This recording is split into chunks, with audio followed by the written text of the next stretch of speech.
We've seen the series finale of The Leftovers. Amanda, was it good? Did you like that?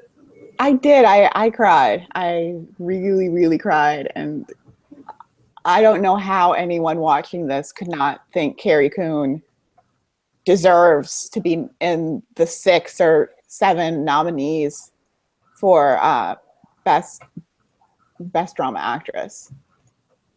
I couldn't watch Fargo after it. I had to wait like a week between it because I just didn't want to like think of her in any other way than as Nora for that episode, because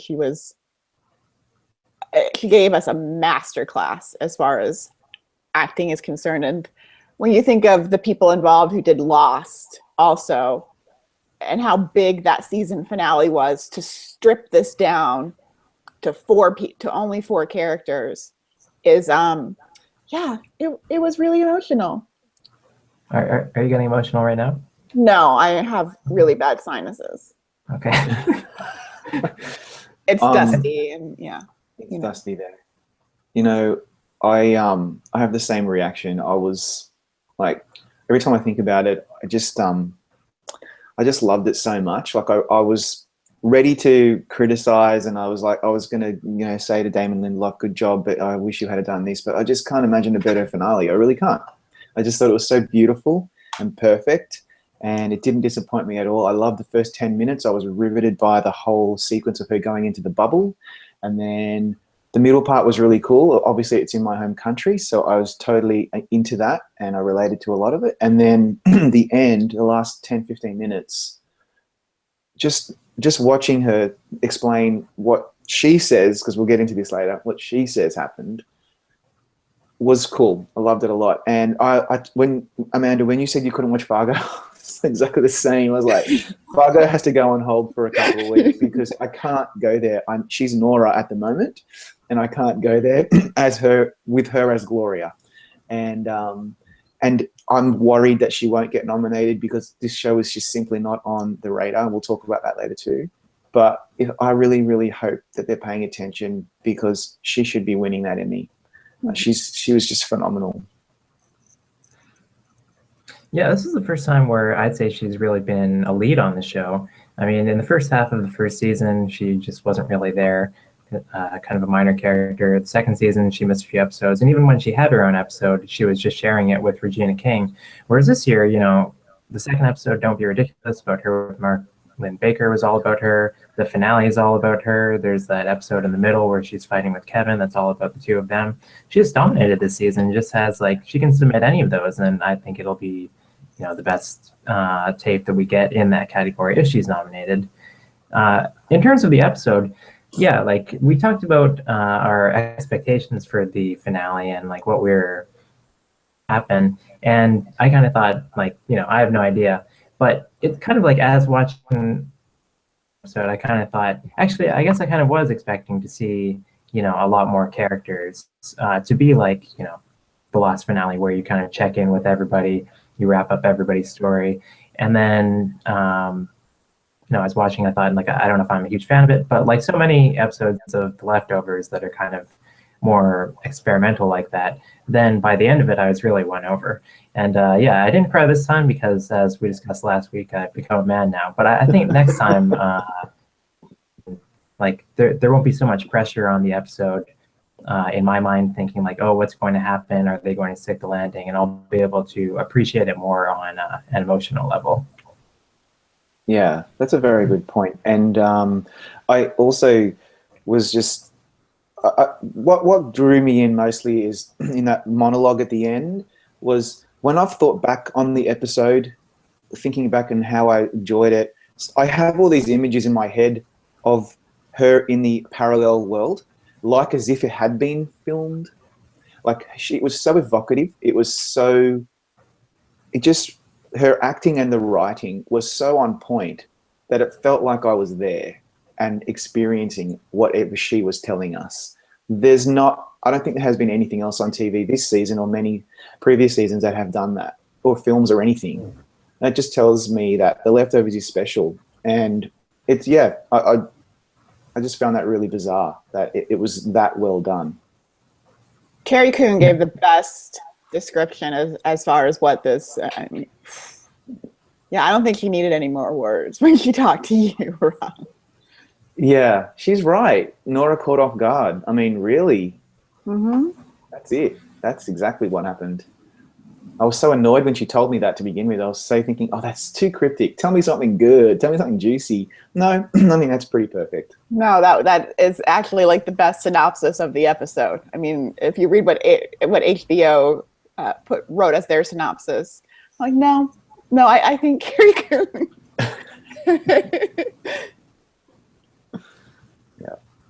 Yeah. I find that there's so much pressure on finales that I can never really enjoy them. You know, like I think about Breaking Bad and Mad Men and Lost, and these are all finales that actually now I like or I really like. But just while I'm watching them, I just can't stand the idea of like, is this just going to end up like Dexter, you know, or something like that? Yeah. That remind me. Oh. Oh. Or one The big thing that we Sopranos. got in this finale is that Laurie is alive now. And then Damon Lindelof, I think, had more interviews come out like within the same hour than maybe anybody ever, because he, it seems, just granted an interview with every possible publication, you know, will be coming up next week, about the finale. And what he said was that when they were writing the 6th episode, Certified, then like in the minds of all the writers, you know, they were keeping it a little ambiguous just for fun, but they all thought that she died. And then when they were actually watching the footage, they thought like that she wasn't really playing it as if she was about to commit suicide. And then they kind of identified some other holes that they perceived in the writing about how she was talking to her kids right before and not saying she was in Australia, all that kind of thing. So how do you guys feel about what, you know, the writers would say is kind of a retroactive change to such a major plot point? Well, I would like to remind you that I told you so when we talked about the most powerful man in the world, and I told you if she was dead, she would have been in that hotel. And that was the glaring mistake, is that she was not in the hotel with Ann Dowd or Liv Tyler, and that's how I knew she was not actually dead. So maybe I'm the only one who put those put it all together. But I was very excited when I saw her because I was like, I told him she wasn't dead. So I'll stop now. Oh, no, I was not disappointed, but I was like, oh, okay, she's not dead. I wanted her to be dead because the Certified, frankly, is probably one of the best episodes of the series that they've ever done. And it's up there with Book of Nora for me as the best of the season. And it really moved me profoundly when she was talking to her kids. Anything to do with talking to kids moves me, obviously, because I'm a parent. But then she flipped over the boat, and I thought, okay, she's done. She is done.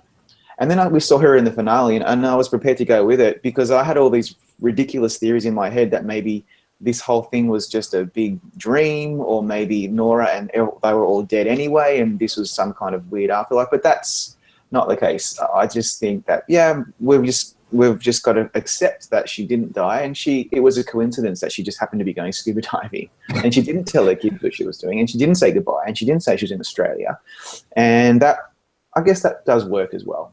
So yeah, we just got to go with it, don't we? I mean, if there's any decision that you're allowed to take back at the last possible second, I would say it is suicide. So, like, I wouldn't say it's out of character, even if she was fully intent on, you know, going through with it when we last saw her. But yeah, in the finale, I feel like she didn't really add too much. You know, Nora called her, but it wasn't needed. Yeah. I think Christopher Eccleston, and he's always been one of my favorites. I've always loved his character. I think if anyone would go kind of a little crazy, a priest who really believes in God and, you know, wasn't taken, kind of, you could understand that story. I've said that before, but this, if he should get nominated, submit the season finale. Don't submit Sodom and Gomorrah Party Boat. I agree. Because he had me in tears. Yeah. Like, I was looking for Kleenex. I think they should have called it The Bravest Girl in the World. Yeah. You know, I totally agree with you, Amanda. Like, we're totally on the same page for so many things today. What on earth is happening? I know. But when he's saying goodbye to Nora, and he's got the red puffy face, and he's so sad, but also he's willing to just kind of let her go. That just made me so gutted. And he's so brilliant in that. It's one scene, but to me that was better for him than the Sodom and Gomorrah episode, which of course would be his episode, generally speaking. Well, he had 15 minutes in that episode of saying goodbye to her. And yeah, he did. I mean, it's just such a brilliant, both of them. I have no words. Christopher Eccleston, wow. I thought Carrie Coon had a similar thing in Laura's episode Certified, where she had that one scene toward the end where she's crying about, when she was a kid and going to a baseball game or something. But I thought maybe this is actually her Emmy clip, even if it's not her Emmy episode. I think that this is her episode. I think Justin Theroux should submit last week's because he gets to act opposite himself. And that's always going to get you more bonus points. But I mean, this is Mimi Leader's episode. This is going to be the writer's episode. Yeah. And I will just say, if I were in the limited series movie actress race, I would be making sure you vote for her for this. And hoping she gets nominated, because if she gets snubbed again and it's the four ladies and maybe Oprah and Carrie Coon, you are going to lose that Emmy to her, because she will be snubbed and she will have all the love of both performances going towards that one category. Yeah, so that's a good theory, Start voting now for her, and it's possible. Yeah, and also if we're thinking about other episodes where people could be nominated, I think Scott Glenn was pretty phenomenal in Crazy White Fella Thinking. So there's that as well. There's Ann Dowd.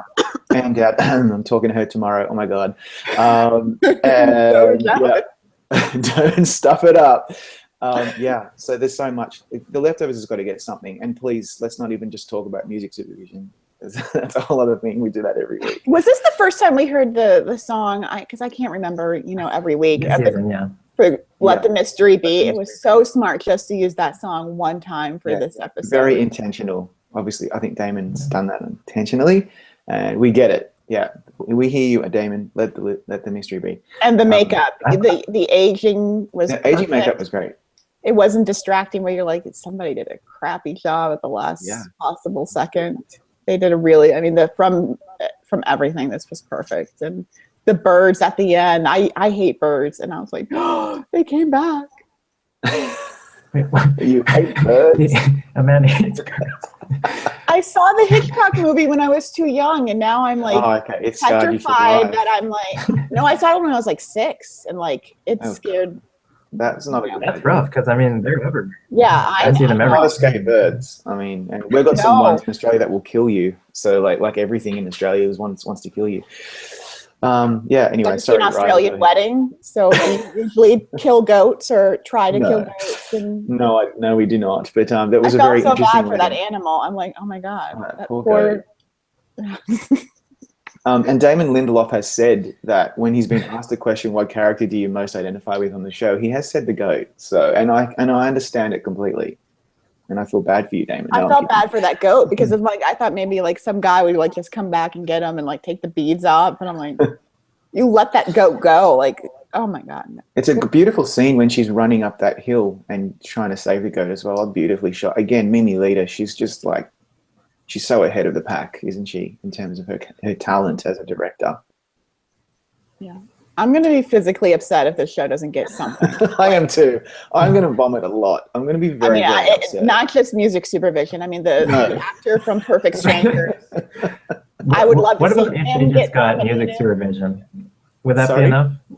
If they just got music supervision? No. Well, that would make me very happy. I will run through the house screaming. But if the Leftovers get snubbed again, I'm going to just feel really bad for the team. I'm going to feel bad for Damon Lindelof and Mimi Leader and the cast because they deserve How do you snub Ann Dowd? I don't understand. If snub anything, Ann Dowd. That's why I say I'm if I were one of those 4 or 5 women in the limited series race who was going to be in the category with Carrie Coon, I would be making sure I took the time to nominate her for drama actress, because there are going to be enough people upset that they might channel that vote towards her in that category if she's snubbed.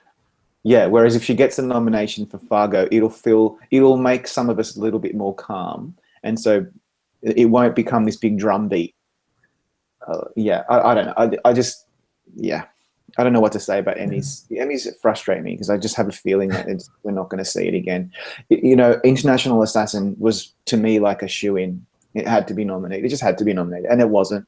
And yeah, they went with the Unreal pilot. They went with the Downton Abbey finale. Like, honestly. Well, the Downton Abbey finale, you can give them. I mean, Unreal, I don't want to take anything away from that. But okay. I'll take that away from that. Yeah. Yeah. Interesting.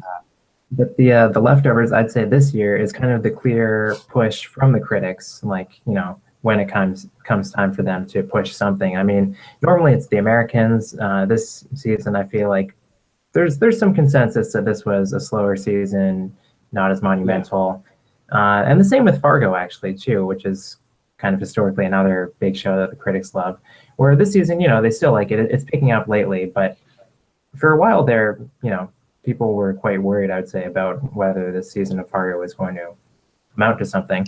Then we have like The Handmaid's Tale, which I feel like is kind of falling off a bit in later weeks. And then in terms of other new shows, we've got like This Is Us, Westworld, Stranger Things, The Crown, which, you know, had a fair amount of buzz. Like, they're liked by the critics, but it's not like any of them placed in like even the top 10 of the aggregate of all the critics lists at the end of last year. Like, The Leftovers really is the drama, the hour long that the critics love this year. And I wonder if like having that focus will be enough for the Emmys. I hope so. And I mean, they're going to keep beating the drum for this show. They wisely put it in the Game of Thrones spot. You can understand now why they didn't hold Westworld. Yeah. They really have given it the best chance it's going to get. And just to remind everyone, International Assassin did win the Gold Derby TV Award for Best Drama Episode. And if you would like to vote for this or any other ones, like if your name begins with A through G, you can message me your votes.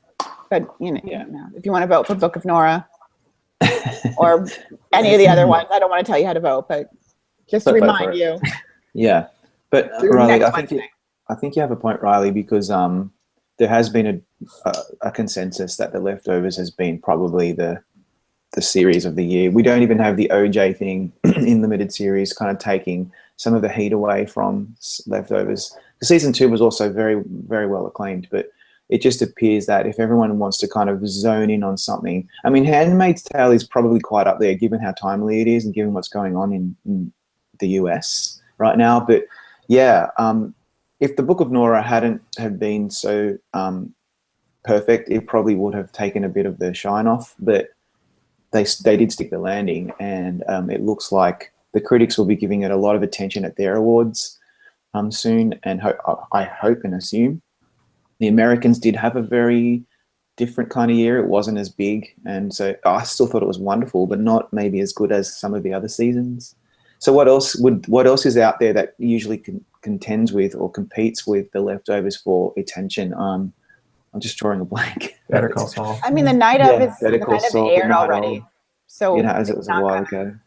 Better Call Saul's doing quite well, but I think that's not having necessarily its best season. It's very good as well, but it's not its best season. Big Little Lies was pretty popular, but that was a while ago as well, and that's in limited. Feud was very popular, but again, in limited. Yeah. House of Cards is doing okay, but I just think a lot of people are probably a little bit fatigued by that, given again. I think House of Cards is in trouble, personally, after watching all of it. Yes, you have said that, haven't you? I haven't watched it yet. Ugh. But also, like, yeah, people have time to watch it. Like, it comes out May 30th, and it came out, you know, just a week or 2 weeks after, you know, Master of None, Unbreakable Kimmy Schmidt, The Keepers, Bloodline. Netflix is just dropping, like, you know, 100 hours of content, like, in the last month, and they expect everyone to watch all of it. Not have a life. In the midst of getting all their screeners and watching stuff that's already airing week to week, like The Leftovers. And then, like, Orange is the New Black has just dropped, and I want to watch that because I'm desperate for that. So it's like, well, who has the time? Does it mean we just don't sleep? Seriously. Well, I mean, Carrie Coon right now, just at Gold Derby, I'm looking at the odds, is in 10th place for for Best Drama Actress. So she's not like completely out of it. I mean, she's going to have to get past Christine Baranski, Claire Danes, Mandy Moore, but that's all going to depend on how much those people. Yeah. And we do put a lot of we put a lot of focus on Carrie Coon, but we must try not to forget Justin Theroux. And I know drama actor is even more difficult, but sometimes I look at it at the moment and I think, is it really that more competitive than drama actress? I don't think so. I think it's less competitive than drama actress at the moment. Because if Liev Schreiber just for some reason doesn't make it in, I don't know, like, could it be possible that Justin Theroux, I doubt it, but he should be nominated too, don't you think? He's phenomenal. Yeah.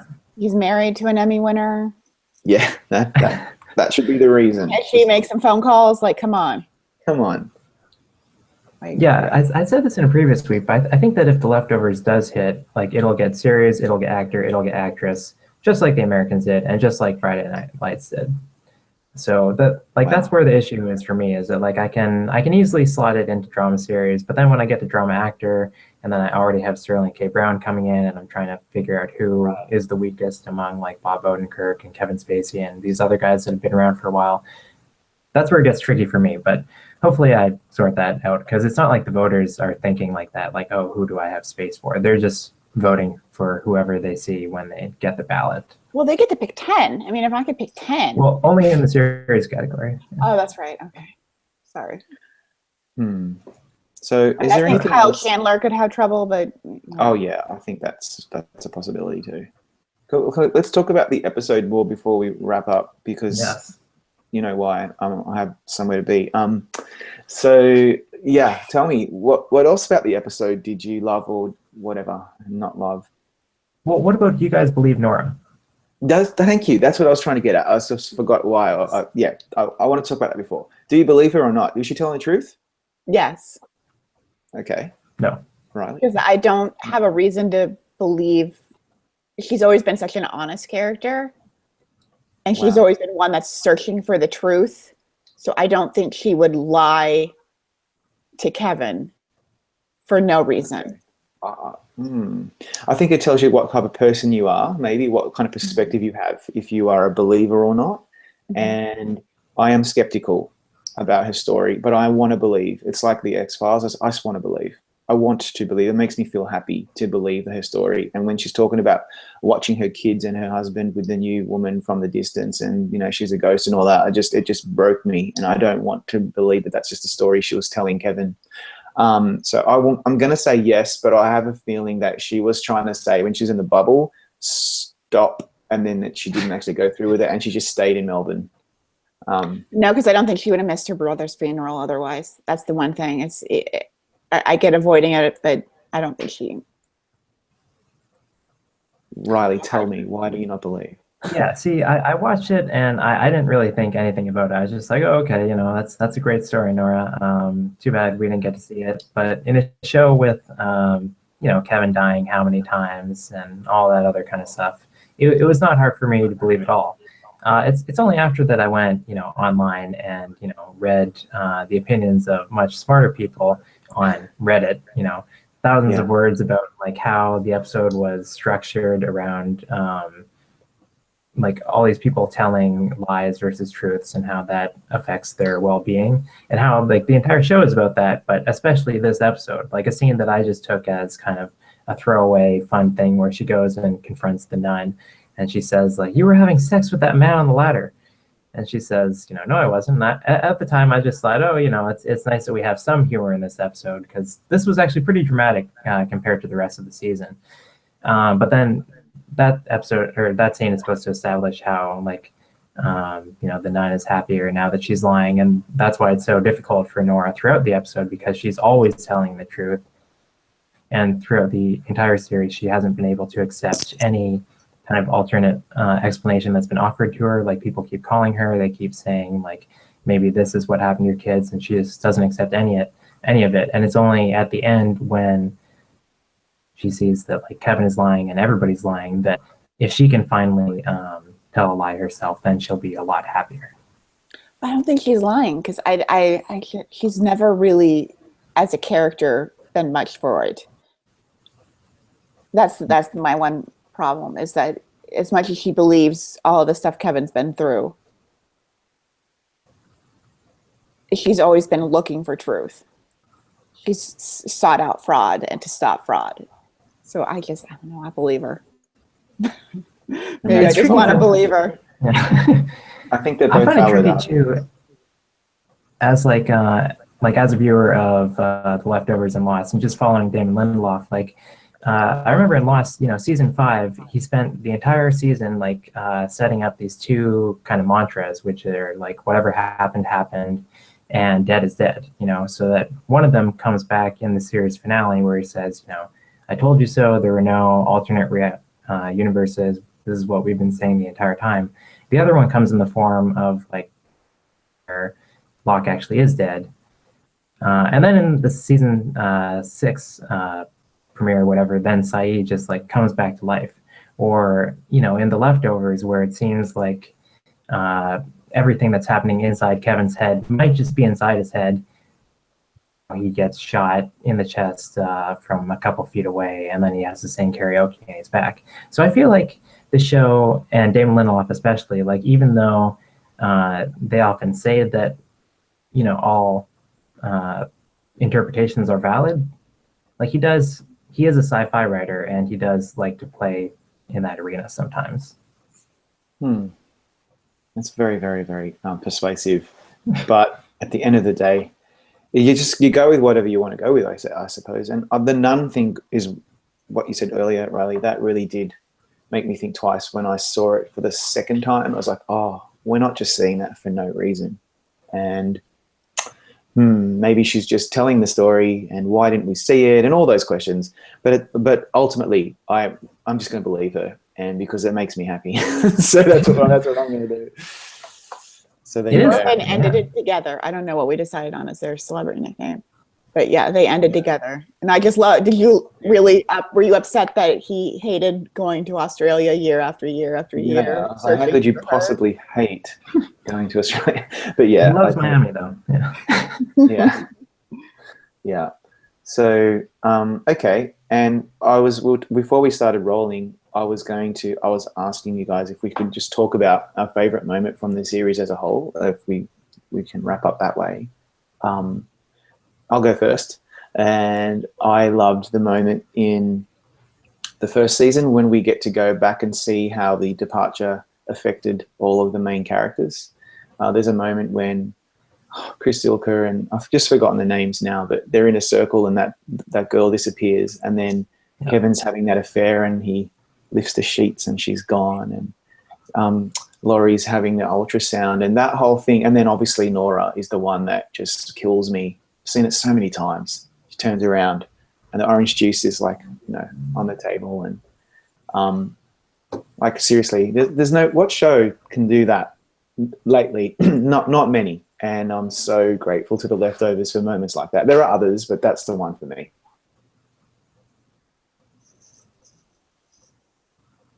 Anyone else? Go, Riley. Well, yeah, I just want to say the scene at the end of International Assassin, but I feel like it's so boring. We've talked about that quite a bit. Just, the ridiculousness of Patty telling the story about being on Jeopardy. Oh, God. Oh, my God. Knowing the size of Kazakhstan or whatever that was. An amazing actor. I just found it so inventive. I also loved the episode before it about Liv Tyler, just because I thought it was the same kind of feeling I got during this finale, which is where I thought, oh, really, a Liv Tyler episode after all the action that's going on. But, it won me over as it went on. And then I just found it kind of fascinating how menacing that she was, and that twist at the end that I think we all should have seen coming, but was a great twist because we didn't. I love that we didn't get what we expected from the season finale, the way that they hyped it up as far as there's going to be this cataclysmic event. I do like the fact that they kind of gave us the opposite, that, of course, I believe you at the end as far as Kevin's concerned. Of course, if anyone would believe believe her, it would be Kevin. But I do love the season 1 finale. I keep going back to it. Just that whole last like 15 minutes when the guilty remnants done something really, really horrible, and you kind of understand why the fire department's like, screw you people. The police can't do anything. You know, Amy Brenneman's got to save her child. The mayor's like, you were right. You were right. That was an incredible. And I loved that scene opposite Regina King and Carrie Coon. Man, were those in season 2, those two are incredibly talented actresses. And Regina King has got her Emmys, so Carrie Coon should get hers. I guess those two just going face to face with throwing bricks at each other's windows. And then, of course, the amazing Ann Dowd. Yeah. Even There's just so the much way to she killed herself, it was incredible. Yeah. Pretty cool. Yeah, it was a great series. It was. And was this the best episode of the season for you guys? Very good question. Given that Amanda did a really great gallery, which you should all check out on Gold Derby, and Amanda, you use the rankings from IMDb, and it looks like Book of Nora was voted as it's currently has the highest score. Was it the best episode for me? No, I don't think so. It was one of the best, but International Assassin to me is like one of the best works of art in the last decade. Like to me, it's like if I have a top 10 film list of International Assassin would be in that. That's how much I love that so much. So that would be my vote. Yeah, and I waited a couple days to like let the IMDb rating calm down, but it hasn't. So nothing I can do.